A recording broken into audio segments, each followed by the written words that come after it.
What's up, guys, and welcome back to On Deck Baseball. I'm your host, Evan Mendoza, and today's episode we're going to be talking about how to get recruited, mostly for high schoolers, get recruited to that next level of baseball, preferably in college, in a four-year school, but we'll talk about all the options later in this episode. So again, this is mostly tailored for high schoolers, freshman through senior year. I'll take you through everything that you should be doing to get recognized, to be able to play at that next level, because it's so important to get eyes on you. First and foremost, you have to get it done in the classroom, all right? So you guys have to, I emphasize it so much, take care of your grades, take care of your academics, because it's such an important role with these college coaches.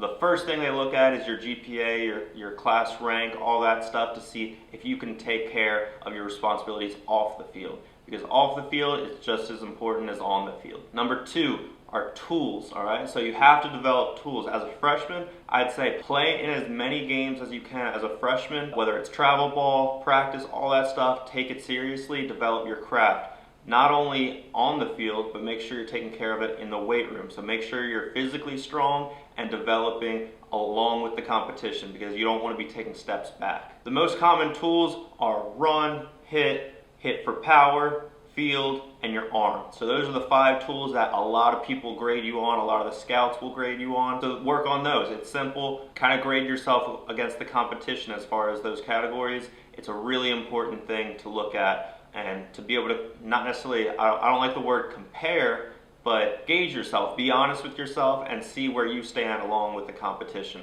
That way you can tell where you need focus on. Number 3, showcases. Showcases are an incredibly valuable opportunity to get in front of scouts, college scouts, all that stuff, recruiting coordinators. It's a great opportunity because there's so many kids that attend these showcases that want to be seen. There are a lot of these guys that go to these showcases who MLB scouts are there to watch. So it's very important to go to these showcases, attend them, and perform. I mean, it's as simple as that. You can't go to these showcases and just because you're going to a showcase, you're expecting to get recruited. Remember, if you're going to be playing at that next level, you have to be better than the competition. So don't expect to get recruited or a commitment, a college commitment, out of these showcases. That's not necessarily how it works. People want to see you over a period of time, whether it's over a season of travel ball, over a summer of travel ball, or through your high school season. They want to know what they're going to get before they offer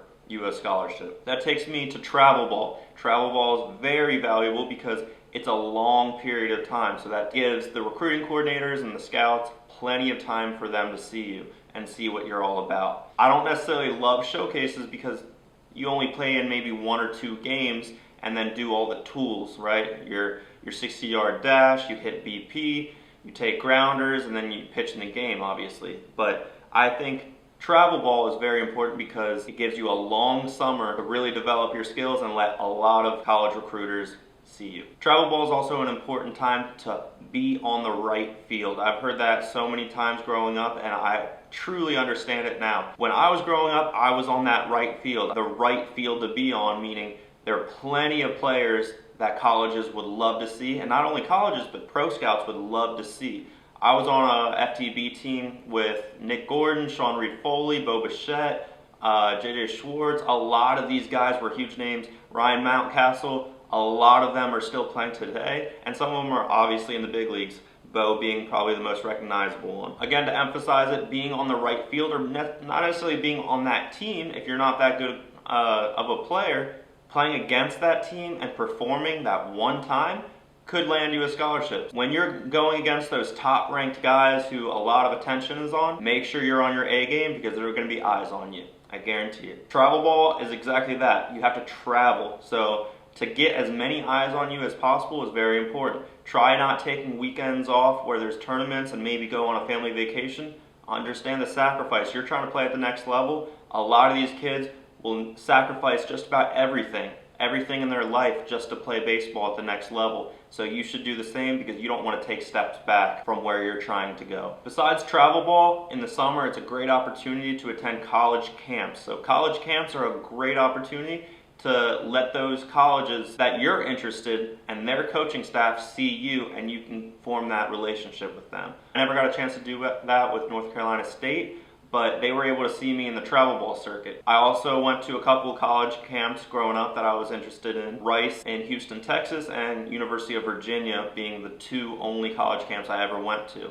Those were a great experience. Through those camps, I met a bunch of cool guys that I still keep in contact with today, and I understand that that was a great opportunity for them to see what I'm all about. And out of those camps, they definitely drew interest in wanting to come see me actually play in more games throughout the travel ball circuit, or maybe even through my high school season. After you formed a relationship with these college coaches, it's completely okay to email them. Don't excessively email them, all right? If you want to send out any type of video of recruiting, that's completely okay. Don't forget that these college coaches have a lot on their plate. So usually the recruiting coordinator is the assistant coach, and maybe, so for NC State, it was Chris Hart. He was our third base coach during the season, during our games. But when he wasn't on the third baseline, sometimes during our practice, he would go to high schools in the North Carolina, Raleigh area to see talent.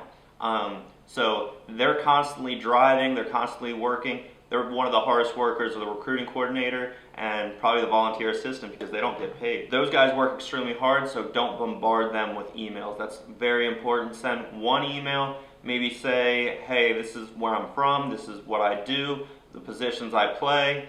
Don't bombard them too much with your stats and stuff like that. Just a simple highlight reel, maybe under 1 minute, where they can see what you're about and maybe they can form some interest. After a college coach or a recruiting coordinator comes to watch you play and you form that relationship, they're gonna come and call you, all right? So be prepared for those numbers. Make sure you're saving down all the numbers of the recruiting coordinators. I know the NCAA has some regulations on when those college coaches are actually able to call you. You're able to call them, but they're not necessarily allowed to call you. That's at least how it was back in my day. But make sure you save those contacts and be prepared. I remember I was one time at a mall, and I think the Florida State recruiting coordinator called me up because it was that day of eligibility of college coaches able to call me. So I remember that day I probably got 6 or 7 college recruiters call me, just checking up on me because they're allowed to call me then. So that's a very strange feeling when you're about your day and you might get a phone call from that college that you're really interested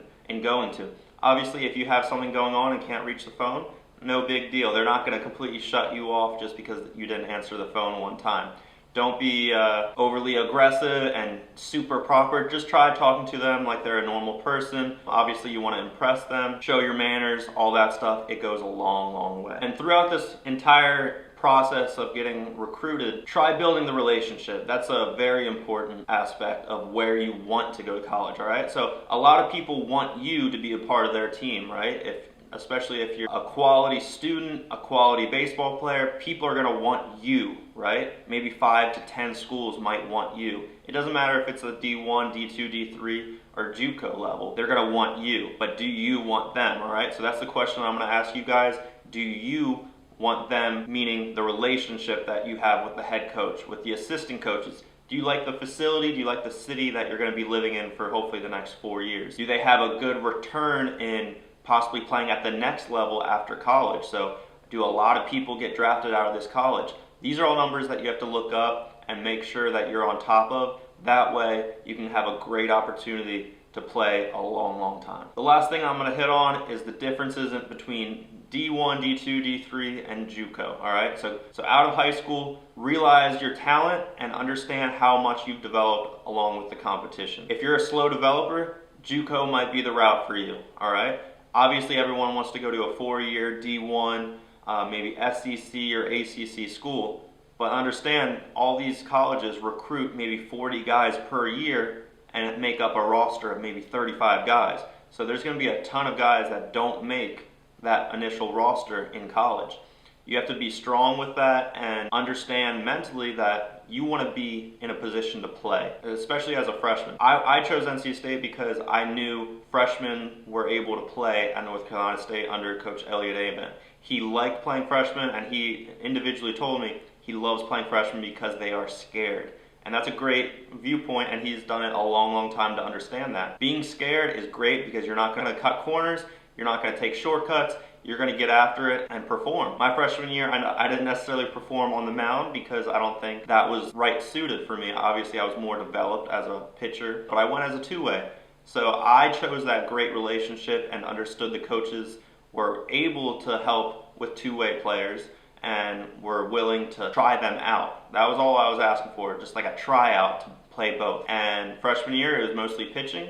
And sophomore year, I worked incredibly hard in between freshman and sophomore year to play a position. So that's when I won that third base spot, and they were able to not give up on me. So that relationship that you build with those coaching staff, very important play in college, and I can't emphasize that enough. All right, guys, well, that's the episode. I want to thank you for all your support. If you haven't already, you're going to be learning something from me if you subscribe to this channel. If you learned anything through this process of college recruiting, please like this video. It means a lot. It goes a long way. All right, guys.